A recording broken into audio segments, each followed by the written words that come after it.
in for a little breakfast before we go to distillery. Pacific Coast Distillery to learn about everything they do. We're possibly going to partner with them to help distill our agave when it's ready.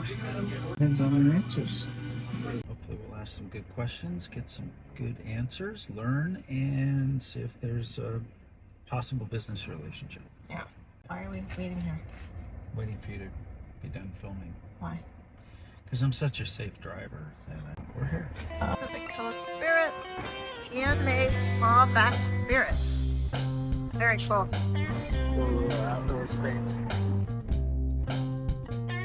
This is their restaurant, bar, and all their labels. It's pretty awesome. There's the Agave Spirit. Yeah, I was going to just kind of give you guys the tour. This is production floor. We're a craft distillery, type 74 here in California. About 8,500 square feet. We do roughly 150 barrels in production a year right now. Mixed between, agaves to bourbons, single malts, or whiskeys. Do our agaves, rotate those into aging into our X barrels from single malt and bourbon. And then we do a couple gins as well. How long have you been doing this? We opened our doors here in November 2019. When did you start your garage? Yeah, about 20 years before that. Yeah, so I've been in beverage for a while. I was brewing through college, made wine as well, worked in Napa area, found my wife and started a family down here. Didn't make sense to make wine down here, but started this about 10 years ago, this endeavor. Opened our doors 6 years ago. That's amazing. Yeah, right before COVID, so that was a fun one.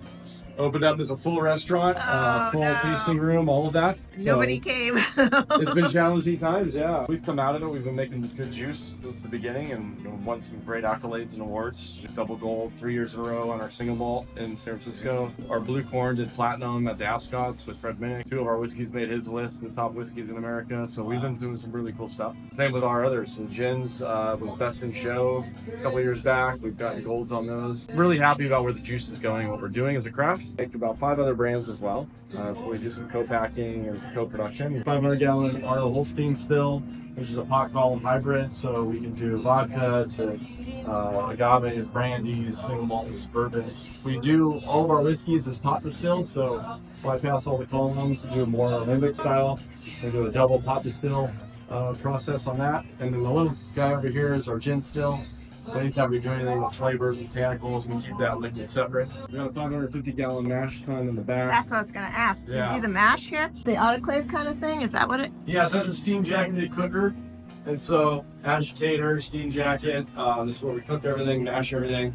We do a full grain-on process with all of our grains. So grains in through fermentation, through distillation. Ferment on that side of the building. We got a 1,000-gallon floater, which we use our whiskey floater for our bourbon production. And this big tank is a full liquor tank. It's a water tank, essentially. And so we built a closed-loop kind of cooling system, so we're not wasting water. We're utilizing all of our processed water.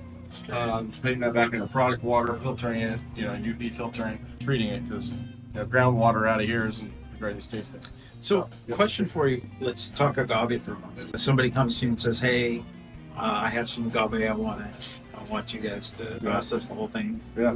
At what stage can you take that on? So we don't have the equipment to process the pinas currently. How we process our agave is we bring it in as a nectar, and then we ferment that nectar. Got it. Production equipment for that is pretty intensive. Oh, is it? Yeah, pinas, and then cooking the pinas as well. I mean, They're big. 100-pound pina you got to cut in half, and we don't really have steamed autoclaves, that kind of stuff down here. So right now we do everything in just agave based and nectar based. Do people make the nectar and bring it to you, or do they So get we it bring from it out from of the? Jalisco as a nectar. Yep. So it comes in a tote, about 80 bricks of syrup type nectar. This is the product right here. So we bring it over as a nectar. We take that, break that down to about 20 bricks, ferment it. It takes about a week and a half to ferment, and then from there distill it out. So the mezcal has the smoky flavor from being smoked. So do they do that prior to the nectar phase? Obviously. Yeah, you would, but this one is not more of mezcal. There's no smoke flavor in this, so it's more like a tequila. Yeah, and I would recommend, since you're growing the pinas, they process these down in Mexico. I would just harvest them on your property, smoke them there. The whole thing is we don't want to wait 5 years. There's a now and a later. The now business that we're talking about is actually doing the process that you're already doing. That's one brand. That's separate from the 6,000 plants that we have. Got it. Because that's a number of years off. We'll offer ours when we're ready. Right now, there's not a producer down there doing nectar that's a mezcal type flavor, you know, building those flavor components into it. Right now, everything's very clean, steamed, you know, processed as a nectar. So Yeah, if you're gonna be on the clean side of flavors where you're not doing the smoke flavor, then I mean, doing what we're doing right now would be right up No, the but alley. that's the estate brand. So right now we want to do the mezcal. Oh, you want to do mezcal now? I think it's harder to do the mezcal now because what you're growing would be easily harvestable, and then you could floor cook it there because of process and equipment. You can't floor cook it in our area. In the Hollywood Hills? No way. we are literally Fire. It's all about fire. You'd be lighting that whole Right. There's no way we'll be able to do a fire pit. I mean, we're literally on Mulholland Drive. Yeah. All the tour vans, Yeah. they literally drive right next to our house. Sure. They stop there. It's the first time that you actually see the Hollywood sign Got it. is at our driveway. Like if you look to the left, Yeah, you're not gonna be cooking there. here's our gate, and then there's the Hollywood sign, and they're just going. And on your left, you're gonna see this. By the way, is that the actual container it comes in? Yep. It's Yep. imported. Yep. Is that an industry standard? For With most shipping, pretty liquid much? shipping, yeah, everything comes in totes. How long is this stuff sitting at the USDA? We bring it over from a group out of Texas, so it ships over and they process it and it comes over pretty quick.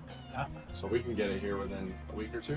Your intent is to make California and you're growing it, and that comes with time, like this is what you're doing in the meantime, where we're making essentially 100% Blue agave with no additives, no sugars, nothing. The traditional tequila, we just can't call it tequila, we're made in California. Same plant. And you know, the Same goal for thing, us is to same- make mezcal and do other cool things as well. It's just sourcing that process to get it over here, and doing that efficiently is a challenge. I spent time down in Mexico distilling down there as well, so Oh, wow. it's kind of my muse into the industry. So that's how we found you. Is we went to the liquor store. We went there to buy some box wine for a pumpkin.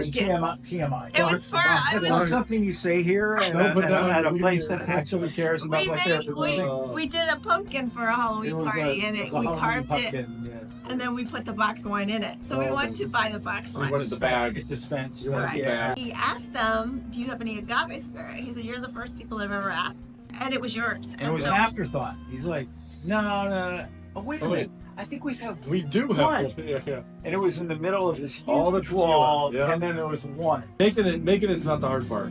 Selling it's the hard part. right. Yeah, marketing it, getting people to be aware. I think there are a lot of customer people awareness. who would go after American made.